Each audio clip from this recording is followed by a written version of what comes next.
Welcome to this edition of ARTV News. I'm Tony Beauvais. In this show, the whale at the Alex Theatre, the Melbourne Actors Method, the concentric influences of LeWitt, Firelight Festival, the St Kilda Film Festival Awards, and ARTV magazine. The award-winning AFIDs have been creating experimental art around the world for 30 years. This year, AFID celebrates an extraordinary night with Performance 2, filled with performances by Pony Cam, Deborah Kayser, Thea Bauman, and much, much more. Hosted by Mish Grigor and Lara Toms, audiences can expect immersive installations, video work, and a themed drink on arrival. Performances will range from experimental singing, interactive nail art, food-based installations, contemporary dance, and a performance lecture. Being artist-run and employing so much of the artistic community, AFIDS has just secured multi-year funding from Creative Australia, which has cemented a future making art that is near and afar for the next 30 years. An evening of Performance 2 is on Friday the 5th of July from 7 p.m. Check the website for details. Developed in partnership with ACCA, the McFarlane Commission's Future Remains is an initiative to encourage the production of ambitious new work by emerging to mid-career contemporary artists. Artists are offered a fee and production budget to create a new body of work, and this has supported the creation of almost 30 major new works. Future Remains presents new projects from 7 contemporary artists from across Australia who variously reclaim, restage and reframe specific material, cultural or ideological inheritances in an effort not only to better understand the past, but also to open up new possibilities for our current and future worlds. Artists include Kim Assam, Andy Butler, Tila George, Alexandra Peters and others. See the website for further details. Mythologies Transformed is science fiction narratives found in Western literary and cinematic genre. The exhibition features contemporary artworks, film excerpts and historical artefacts, and has adopted Western science fiction paradigms such as parallel worlds and interdimensional travel. Mental, Science Gallery and the University of Melbourne have collaborated again with the Art Science Museum, using science fiction to explore diverse worlds and inclusive futures by some of the most prominent artists working today. Mythologies Transformed is a collaboration with Singapore's Art Science Museum, which exemplifies a commitment to fostering international partnerships that offers students and staff cultural expressions and diversity, enriching the educational experiences. Be sure to check the website for further details. The National Photographic Portrait Prize, which is now in its 17th year, announced its winners on the 21st of June. Open to established and emerging artists, National Photographic Portrait Prize was conceived by the National Portrait Gallery to support and celebrate photographic portraiture in Australia, and is now an annual highlight of the gallery. The National Portrait Gallery in Canberra are currently displaying the 34 works until late October. The winner will receive a cash prize of $30,000 from the gallery and Canon equipment valued at $20,000, courtesy of the gallery's imaging partner, Canon Australia. There will be a series of artist floor talks with finalists from each prize and introductions from exhibition curators Dr. Emma Kindred and Magda Keeney. Check the website for further details. Making its debut at the Alex Theatre in St Kilda is the Melbourne Shakespeare Company's rendition of The Whale, written by Samuel D. Hunter. An introspective piece, this play explores the themes of isolation, relationships and redemption. Yeah, I guess one of the really unique things about the play and our interpretation is that we're doing it in traverse staging. So the audience are going to feel like they're really involved in the world of the play. They're on two sides, with the action happening all in between them. What I love about using traverse staging is it means the actors can really connect with each other without having to feel like they're performing out for us. On the outskirts of Idaho, Mormon country, a reclusive university lecturer, Charlie, decides to reconnect with his estranged daughter, Ellie. Arriving on his doorstep, he finds a recalcitrant, angst-ridden teenage incarnation of the sweet little girl he once knew. I think people think it's quite a dark play. I think it's kind of a beautiful play. I love plays that are kind of bring people together, reconnecting through years, and the main character reconnects with his daughter, who he hasn't seen for many, many years.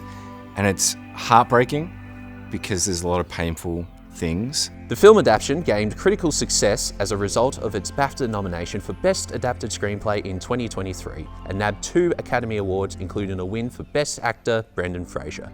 Fraser's performance was revered for his heartbreaking yet touching interpretation of the character. And what I loved about the actors that we picked was that they didn't just look at the tragedy and the drama in the character, they also looked at the lighter elements and managed to find moments of comedy and humour, which I think is one of the things that the play does really successfully. The Whale chronicles Charlie's final chance to reconcile with his daughter and demonstrates how beauty can be found in the most unexpected of places. My first reaction was kind of shock when I did my first read through, because there were so many parallels between myself and Charlie. I was in awe of, I guess, how much I recognised and connected with what he was going through. When we're trying to develop the characters, we're really looking at what we're given in the text. The text is really strong. There's so much information in there. And you can really tell that the writer was inspired by his own life and by real places and real people. The Whale is currently running at the Alex Theatre. See the website for further details. The Melbourne Actors Lab has had quite a bit of success over the years, with its actors gaining roles in Australian series and features overseas. So what is the lab method? It's not a school. This is, think of it as a gym. Think of it as a place that you come to stretch your acting muscle and you go home. Here's what I would tell you. First of all, there are no promises. These are tools. Learn them. Learn them all. Learn them all. This is the rest of your life. You've learnt it. Don't wait till you're ready. Don't wait till you're perfect. Go out there now. Now, as you are, and come back. You will first start to understand, I'm an actor now. And that's what we do here. So you take more control, more responsibility, and you're more in charge of your career. You're not just sitting back waiting for the phone to ring. You're actively going out there and working with whatever you've got. There's about 20% of the people here that have been here for 10 years. And yes, I do work differently with them just because we understand each other's language. I say, do this, and I also know them. I know they can go left, I know they can go right, and I say, hey, let's try this, let's try this. And there's other people that are what I call in the middle, and they will either stop it in a few years, or they'll go somewhere else, which I'm fine with. I say, go wherever you like, but go somewhere. I tell people all day long, I love you as a person, I'll take your money so I can pay my rent, but you should quit acting. You should. I tell them that. I give that speech at least once a week to someone. I say, please quit. You're not committed, you're just coming here, hanging out, having a great time, but until your ass gets on this stage and you do something and you put all that to work, it's absolutely pointless. But that's why I say this is an actor's journey. It's hardcore, it's work. It's a skill, it's a craft, it's a responsibility, and it's accountability. I want it very good. I want your best every single time you get on the stage. If you learn it and don't get out there and do it, why bother? I'd like to welcome you to the lab method.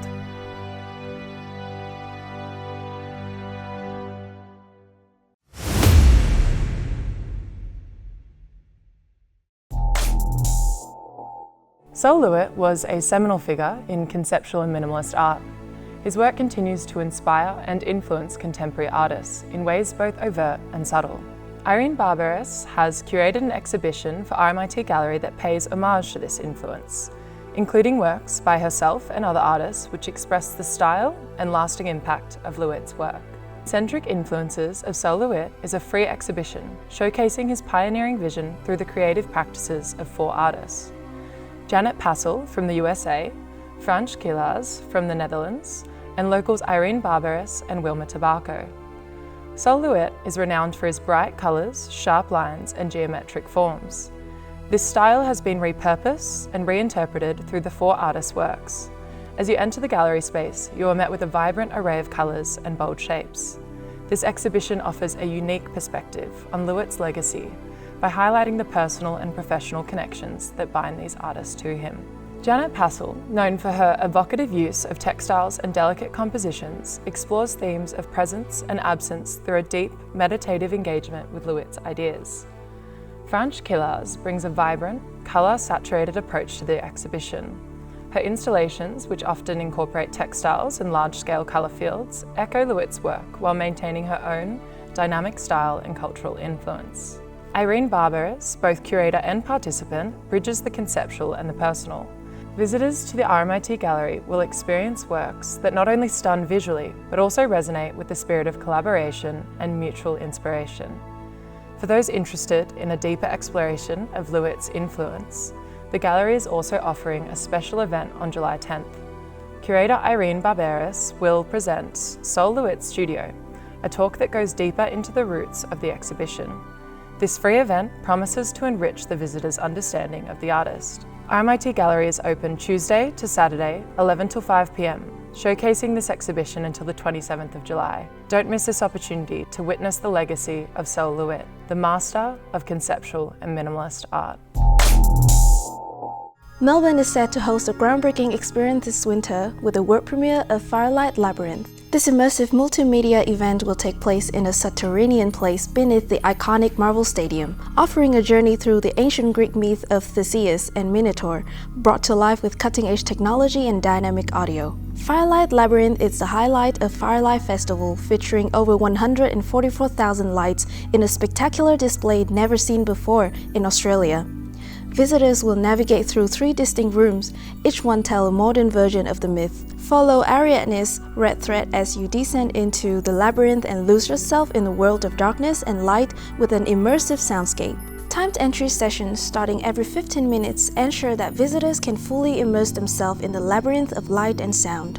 However, the organizers advise that children under 12 must be accompanied by an adult, and those sensitive to high-volume experiences and strobe effects should use discretion when purchasing tickets. Low-sensory sessions will also be available. Firelight Labyrinth is a part of Melbourne's commitment to sustainability, proudly certified carbon neutral under the Climate Active program. A portion of each ticket sale supports these initiatives. To ensure your spot at this limited capacity event, it's recommended to book tickets online in advance.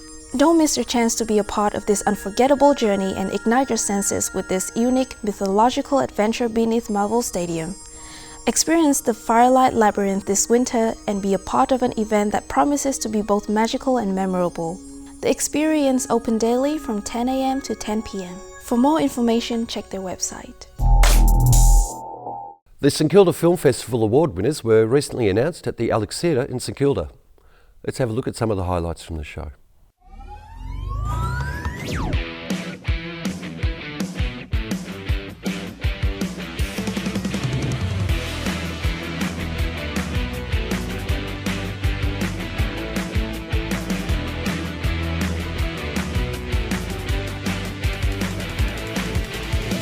Sarge Lamington? No thanks, Dingo. Oh, Jack's got a nasty migraine. He is about to have a nasty I migraine. made It's them myself. Run.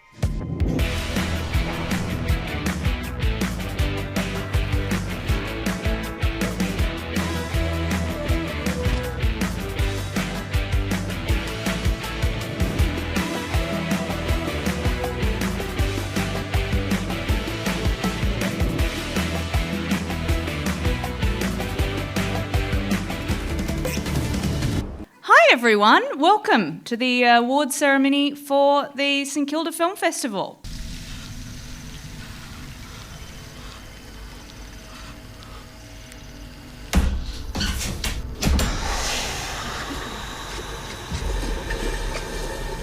You're okay. You're okay. You're okay. It's all right. I've got you now. You're okay. You're okay. You're okay. What did you fix up? What happened? Is she okay? Tommy, what happened? You okay? You alright? What happened? Tommy?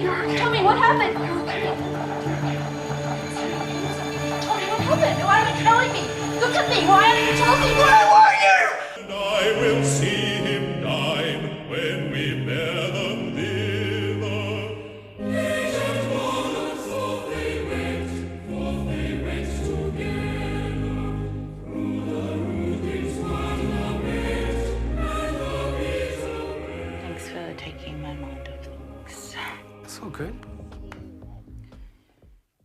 你有够吃了没？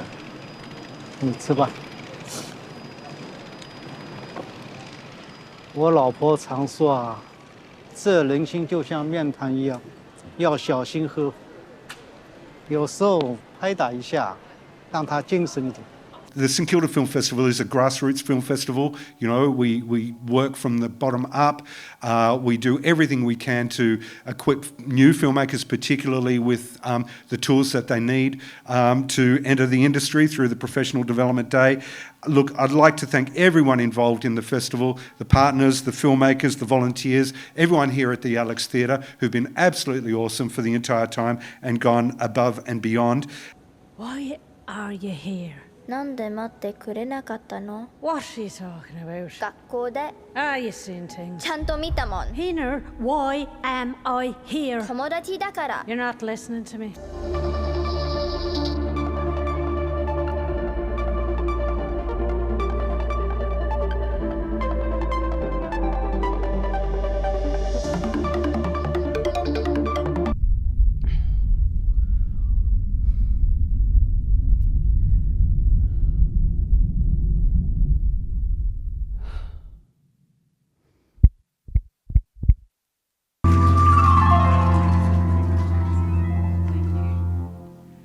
Hey guys, thanks so much. I just want to thank all the cast and crew, my mum, my stepdad, my parents, who it's a very personal story and it's about a mother and a daughter, and mum kind of gave me permission to write about it, so thanks mum. Your essay would be better if you had small, effective sentences. Like, look at me like I am now.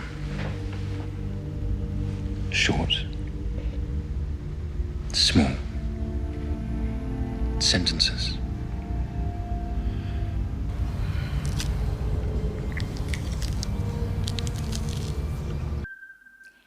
The Dancing Girl and the Balloon Man. Hi, St Kilda Film Festival. Thank you so much for this beautiful honour. We just wrapped another short film. Sorry we couldn't be there, we really wanted to be, but yeah, we're having a wrap party right now. So yeah, with the crew, John who starred in it, Gordon producer, Laura the production designer, Jackson the photographer, Angus the sound, the composer, and yeah, we just wanted to say that thank you so much.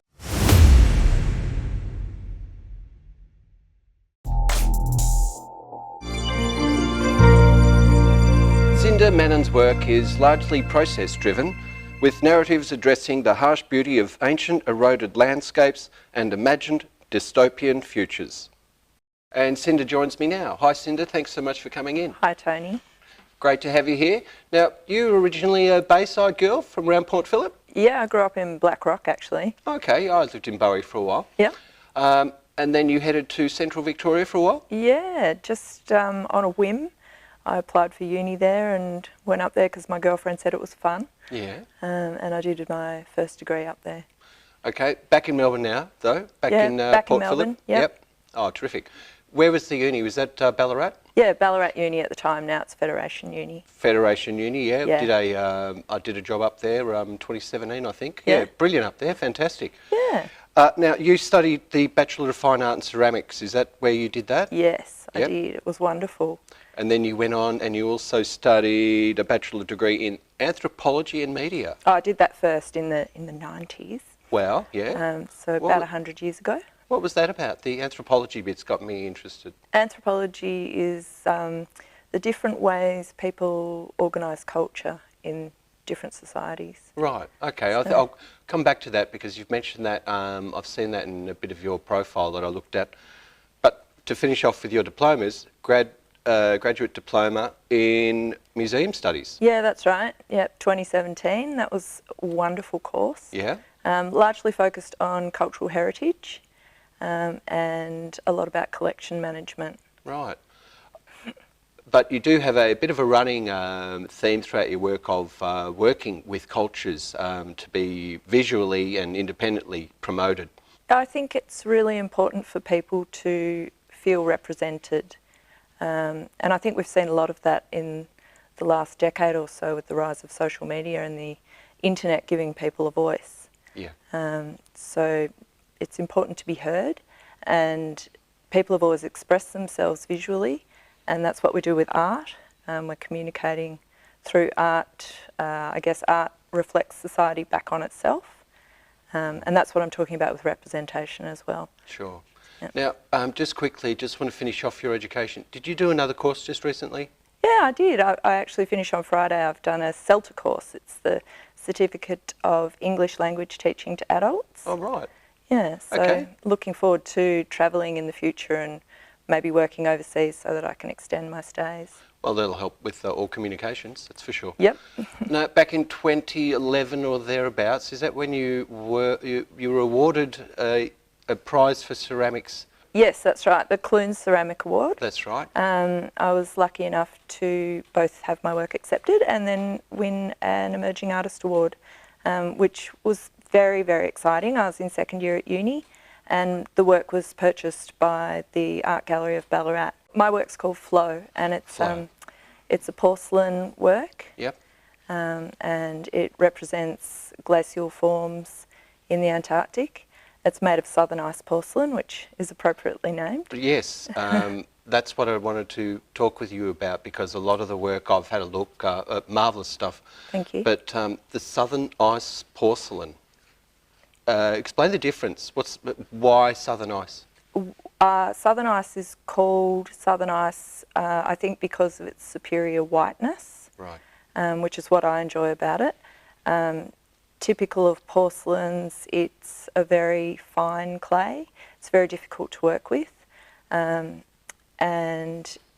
well, the qualities that people usually exploit in porcelain are the translucency. So if you work it very thinly, you can shine light through it. Mm-hmm. And its smoothness. And I was working along those lines, but these days I'm using it differently and exploring how it cracks on the surface easily. So that's one of its difficulties for most ceramicists, is that it does crack, but I'm trying to work with that in bringing out the cracks. Cool. Mm. I want to ask you about something else, because as working with ceramics all the time, I've had my day many years ago playing with kilns. Yep. Now, you've got your own kiln. Is Yes. that at home? No, it's at Gasworks. Is that at your studio at Gasworks? Yep. Now, I've had a look at that. That looked pretty heavy. Yeah, it was pretty heavy. When did you get that? I bought it, I think, last August, so just over a year ago. Wow. And it's very exciting. It's my first kiln, and it's actually the first time since I bought it that I've started to learn to fire on my own. At uni, it's all highly supervised because it's dangerous. Oh, yeah. Yeah, I think it's probably about 160 kilos or something. We've got some images to show how the manpower involved Manpower. to get it off the back of the trailer. Several men, yes. Okay. Now, obviously, because you do work with the landscape as well, and given the current issues with the environment, yes, climate change, yes, you still somehow remain to be optimistic with you're working with these mediums, yes, in these times due to mankind's exploitation of the land, and yep. so you're still trying to turn that negative into the positive. You could say that. The optimism is on behalf of the planet, not so much, unfortunately, on behalf of humanity. I can understand that. I'm pretty sure we're going to wipe ourselves out eventually. The fate of all species. Yeah. But I've realised the planet is greater than us, much greater, and will endure, albeit in another form as the biodiversity diminishes, which is unfortunate. Yeah. So that's one of the messages that I'm trying to relate through my current work. Now, you also gave a speech not long ago. It was very recent, wasn't it? Just last week, I think, at Gasworks, yeah. What was that about? Was that incorporating this similar message? Yes, ultimately it was. It was an artist talk. I was invited to participate in the Twilight Open Studios evening, of course, and it was really the first time I've reconnected with my studio since lockdown, because we've been out for months, and it was a really good way to gather my thoughts and explore my philosophies and put it all together neatly in a written document. One of my work themes is make good choices, is the title. So when I have a theme of work, I have one title for a whole bunch of work. Make Good Choices invites people, every individual, to consider the choices they make about their lives in the current moment and the impact it's going to have on the planet in the longer term. Yep. When people see your art for the first time, how would you like people to feel? Definitely engaged and curious, and I would hope that it would make them think, so stimulate thought and questions. Yeah. Oh, great answer. Thank you. Okay, so if people would like to have a look at your stuff, obviously they can go through gasworks.org.au and look up Cinda Mannins. That's right. And there's a blurb with a few images there, but you've got Facebook page? Yes, I have, Cinda Mannins Art, and also Instagram. I think it's at Cinda_Mannins_studio. Or art. Art, I think it is.